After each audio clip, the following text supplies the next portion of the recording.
పల్నాడు జిల్లా నర్సరావుపేటలోని ఎన్టీఆర్ కాలనీలో CC road శంకుస్థాపన కార్యక్రమాన్ని నిర్వహించారు. కార్యక్రమానికి ముఖ్య అతిథులుగా మంత్రి గొట్టిపాటి రవికుమార్, ఎంపీ లావు శ్రీకృష్ణదేవరాయలు, ఎమ్మెల్యే చదలవాడ అరవింద్ బాబు హాజరై సీసీ రోడ్డుకు శంకుస్థాపన చేశారు.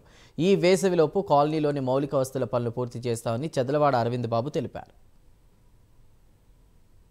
ఎన్టీఆర్ కాలనీలో మెయిన్ రోడ్లో నుంచి కాలనీలోకి దాదాపు 85 లక్షలతోటి మరి సీసీ బీటీ రోడ్డు వేయడానికి మనకి శంకుస్థాపన చేయడం జరిగింది.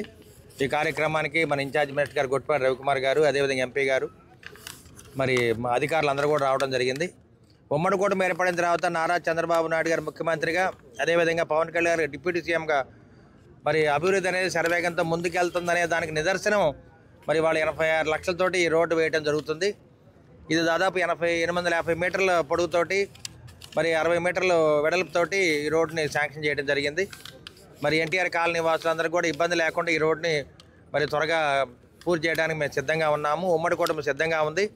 అదేవిధంగా రోడ్డు పక్కన సైడ్ లైట్ అన్నీ కూడా వేయడానికి కూడా ప్రభుత్వం సిద్ధంగా ఉంది. మరి కాలనీ వాసులందరికీ కూడా మరి లోకల్ ఇంటర్నల్ రోడ్స్ అన్నీ కూడా వేయడానికి కూడా కలెక్టర్ ఆర్డర్ ఇవ్వడం జరిగింది. అదేవిధంగా ఇన్ఛార్జ్ మినిస్టర్ గారు కూడా అనుమతి తెలియజేయడం జరిగింది. కాబట్టి మరి ఎన్టీఆర్ కాలనీ వాసులందరూ కూడా మరి రాబోయే కాలంలో సంతోషంగా ఉండటానికి, సుఖంగా జీవించడానికి ఈ కాలనీ ఏర్పాటు చేయడం జరిగింది.